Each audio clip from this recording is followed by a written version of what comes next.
ప్రియమైన వాళ్ళారా, ప్రభువైన యేసుక్రీస్తు నామములో ఈ యొక్క ఉదయకాల సమయాన మీ అందరికీ నాకు హృదయపూర్వక వందనాలు తెలుపుకుంటున్నాను. ఈ రోజంతా కూడా మీరు చేయబోయే అన్ని విషయాల్లో దేవుని హస్తము మీకు తోడయుండి మీకు జయాన్ని కలుగుజేయునుగాక. ప్రియులరా, ఈరోజు మనం ధ్యానించుకోబోయేటువంటి అంశం ఏంటంటే, మనకు మార్గమును కలిగించేటువంటి యెహోవా. మనకు మార్గమును కలిగించేటువంటి యెహోవా అనేటువంటి అంశం మీద మనం ఈరోజు వాక్యాన్ని ధ్యానించుకోబోతున్నాం. ప్రియులరా, నిర్గమకాండము 13వ అధ్యాయము చివరి వచనం మనము ఇలా చదువుతున్నామండి.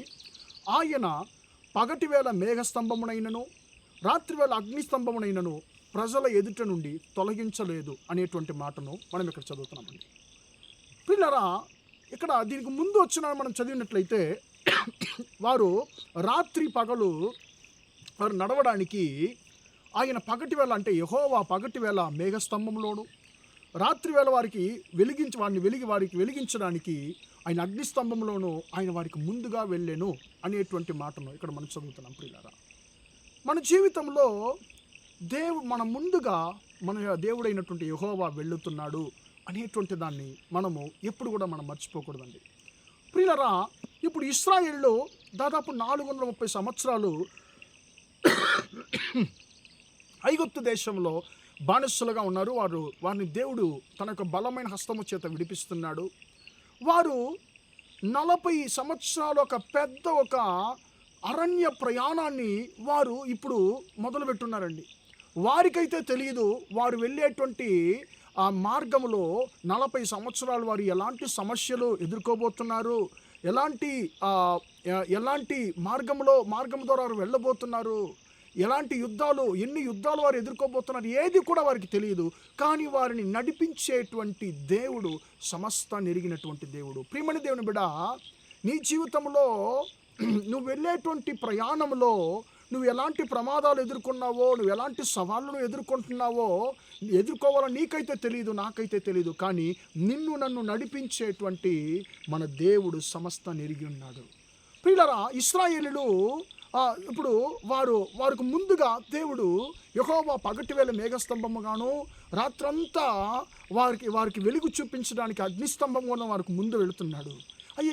ఎందుకు ఈ మేఘస్తంభము, ఎందుకు ఈ అగ్నిస్తంభం అని చెప్పి ప్రజలకు అస్సలు అర్థం కాలేదండి.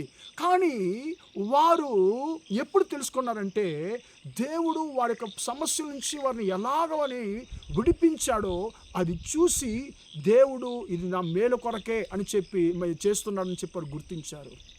ప్రియులారా, వారు తమ ప్రయాణాన్ని ఐగుప్తు దేశం నుంచి మొదలుపెట్టిన కొన్ని రోజుల్లోనే 2 విధాలైనటువంటి పెద్ద ప్రమాదాలని వారు ఎదుర్కొంటున్నారండి. వారు ముందుకు సాగుతున్నారు, కానీ వారు ముందు సాగనివ్వకుండా వారి ప్రయాణాన్ని ఎర్ర సముద్రం అనేటువంటి ఆటంకం అడ్డుపరుస్తుంది. ముందుకు సాగితే మునిగిపోయి చనిపోతారు. కానీ ఏం చేయాలని చెప్పి ఆలోచిస్తున్నారు.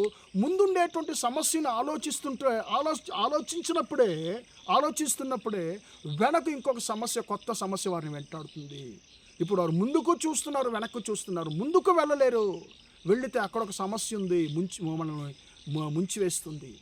వెనక్కి పారిపోలేము, ఎందుకంటే ఫరో రాజు శత్రు సైన్యం వెంటాడుతుంది, చంపేస్తుంది. ఇప్పుడు ఏం చెయ్యాలో అసలు అర్థం కాలేదు. వారికి ఉన్నటువంటి ఒకే ఒక మార్గం ఏంటంటే యెహోవాకు మొరపెట్టడం. మరి యెహోవాకు మొరపెట్టారు. ఏం చేశాడా యెహోవా? ప్రియుల వారి యొక్క మొరను విన్నాడు. మార్గము లేని స్థలంలో, తప్పించుకోవడానికి అవకాశం లేనటువంటి స్థలంలో ఒక క్రొత్త మార్గాన్ని దేవుడు వారి కొరకు కలిగించి ఆ ఎర్ర సముద్రమును బద్దలుగా చీల్చి వారు ముందుకు సాగడానికి దేవుడు వారికి గొప్ప ఒక మార్గాన్ని, ఒక ఆశ్చర్యకరమైనటువంటి త్రోవను సముద్రపు మధ్య దేవుడు కలుగజేశాడు. వారు తమ ప్రయాణాన్ని కొనసాగారు.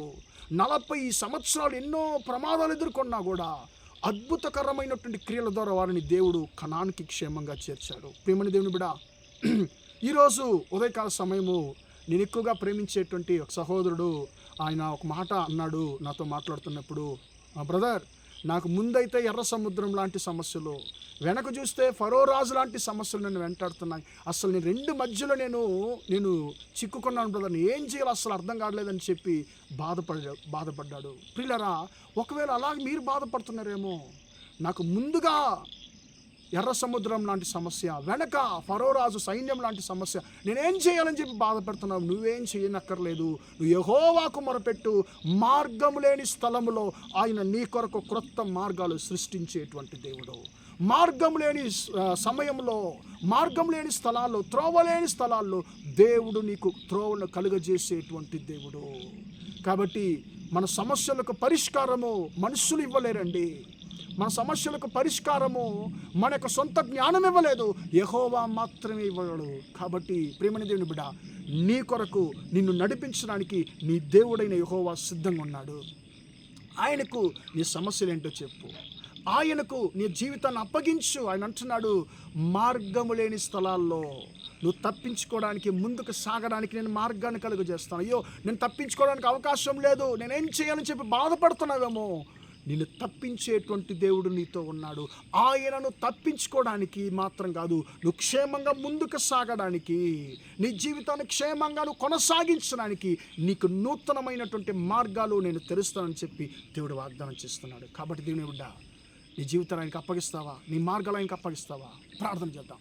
ప్రేమగల మా తండ్రి, దయగల దేవా, ఇంతవరకు ఈ మాటలు విన్న మీ బిడ్డలు మీరు దీవించండి, ఆశీర్వదించండి తండ్రి. స్తోత్రము అయ్యా. ఇశ్రాయేలును తండ్రి, పగటి వేళ అగ్నిస్తంభము, మేఘస్తంభములోను, రాత్రి వేళ అగ్నిస్తంభములోను తండ్రి వారిని నడిపించినటువంటి దేవుడవు తండ్రి. మార్గం లేని స్థలాల్లో మార్గాన్ని కలుగజేసినటువంటి దేవుడవు తండ్రి. మీ బిడ్డలకు అద్భుతకరమైనటువంటి మార్గాలు కలుగు చేయండి తండ్రి. వారి సమస్యలకు పరిష్కారాన్ని కలుగజేయండి. నేను తప్పించుకోలేను, నేను చిక్కుకున్నాను సమస్యల మధ్య అని చెప్పి, నన్ను ఎవరు విడిపిస్తారని చెప్పి బాధపడుతున్న ప్రతి ఒక్క సహోదరు ఒకసారి జ్ఞాపకం చేసుకోయ్యా. వారి సమస్యలను వారు యేసు నామంలో బయటబడుదురుగాక తండ్రి. వారికి క్రొత్త మార్గాలు